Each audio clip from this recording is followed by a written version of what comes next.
नमस्कार। अनंत यात्रा में आपका स्वागत है। डॉक्टर विजय दीक्षित का अभिवादन स्वीकार कीजिए। आज हम किसी से भी पूछें, हर व्यक्ति यही कहता है कि मेरे पूरे पैसे ले लो, मेरा पूरा जीवन ले लो, लेकिन मुझे बचपन मेरा लौटा दो। जी हाँ, बहुत सारे साहित्यकारों ने यही कहा, बड़े बड़े धनवान व्यक्तियों ने यही कहा कि उनको उनका बचपन चाहिए। आज अनंत यात्रा इसी बात पर फोकस कर रही है कि क्या सच में बच्चों का बचपन बहुत अच्छा है या नहीं है। आगे बढ़ने से पहले मैं आपको याद दिलाना चाहूंगा कि यदि आपने अनंत यात्रा चैनल को सब्सक्राइब नहीं किया है तो सब्सक्राइब कर लीजिए और हाँ, नोटिफिकेशन बेल पर ऑल को क्लिक कर दीजिए ताकि हर नया वीडियो आपको सबसे पहले और लगातार प्राप्त होता है। आज हमारा फोकस इस बात पर है कि क्या बचपन सच में बहुत ही सुनहरा होता है, वो गोल्डन एरा है या नहीं।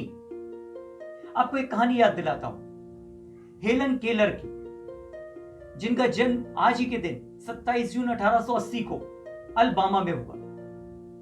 इस बच्ची को कुछ ही दिनों बाद एक भयंकर बुखार ने जकड़ लिया।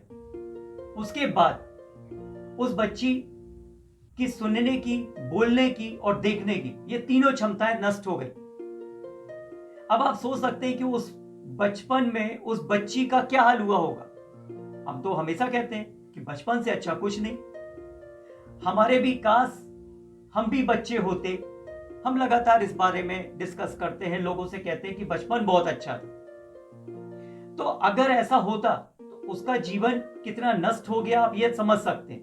लेकिन फिर भी ना उसने हार मानी, ना उसके माता पिता ने हार मानी और उसको एक शिक्षक मिले जिन्होंने उसको ब्रेल लिपि 6 साल तक पढ़ाई। उसके बाद 1904 में उसी लड़की ने, हेलन ने, रेडक्लिफ कॉलेज से ग्रेजुएशन की डिग्री हासिल की। उसके बाद उसकी एक पुस्तक आती है जो पूरी दुनिया में फैल गई, जिसका नाम था the story of my life.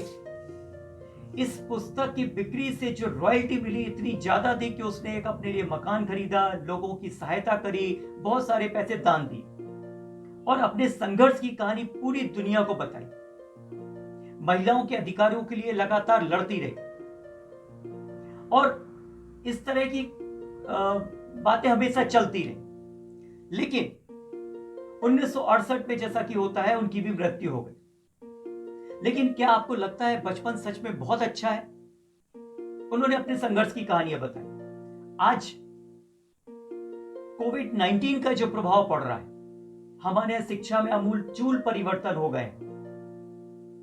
स्कूलों में पढ़ाई होती थी लेकिन आज घरों से पढ़ाई हो रही है, ऑनलाइन पढ़ाई हो रही है।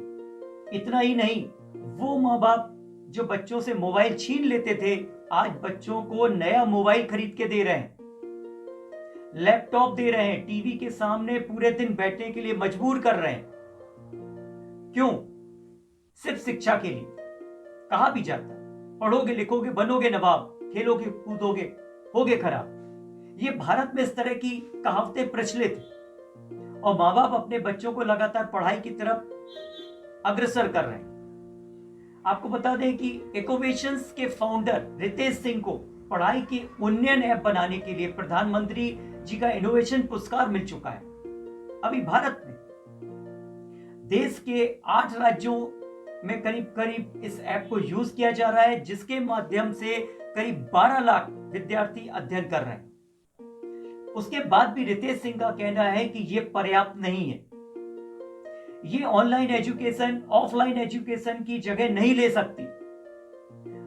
अब आपको बता दें कि बड़े शहरों में तो बहुत ही अच्छी बात हो रही है, जहां पर लोगों के पास स्मार्टफोन है, स्मार्ट टीवी है, साथ ही कंप्यूटर है, लैपटॉप है, मोबाइल है, सब कुछ अच्छे हैं।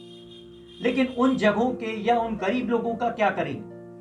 मैंने अपनी भाई से पूछा, जिसका बच्चा एक बड़े स्कूल में पढ़ रहा है, क्योंकि राइट टू एजुकेशन पॉलिसी लाई गई जिसके तहत गरीब बच्चों को भी एडमिशन मिल गए। देखिए, उसका कहना था कि हमारे पास स्मार्टफोन तो छोड़िए साहब, फोन ही नहीं है, हम अपने बच्चे की पढ़ाई कैसे कराएंगे? स्कूल वालों ने उससे कोई संपर्क नहीं किया।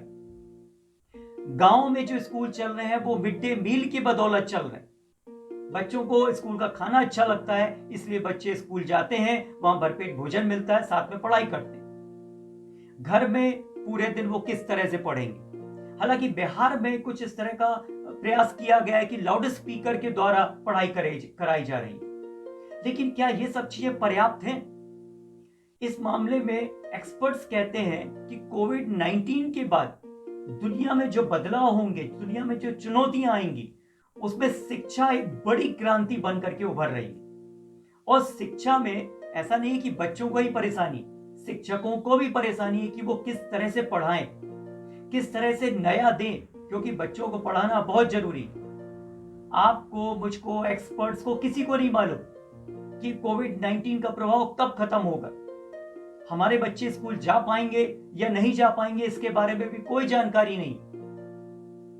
सोशल डिस्टेंसिंग के साथ अगर स्कूलों में जाते भी हैं बच्चे, कितने दिन रह पाएंगे? वो बाल मन आपस में मिलेंगे, एक दूसरे का टिफिन शेयर करेंगे, तो फिर कहीं कोविड-19 उनको जकड़ न ले। कोरोना का खतरा बहुत ज्यादा है।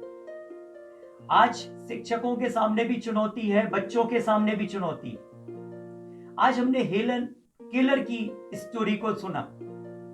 कहीं ऐसा ना हो 100 साल बाद कोई और व्यक्ति किसी और की कहानी को बता रहा हो कि कोरोना के बाद क्या क्या घटित हुआ और बच्चे अपने संघर्षमय जीवन के साथ कैसे बढ़े। मित्रों, इस वीडियो को शेयर कीजिए, लाइक कीजिए, और हां, अगर कोरोना से या इस तरह की शिक्षा में जो अमूलचूल परिवर्तन हो रहे हैं उसके बारे में आपके पास कोई विचार है तो जरूर लिखिए। अनंत यात्रा की पूरी टीम आपको कवर करेगी, आपके विचारों के ऊपर वीडियो बनाएगी। इसके साथ ही डॉक्टर विजय दीक्षित को अनुमति दीजिए। धन्यवाद।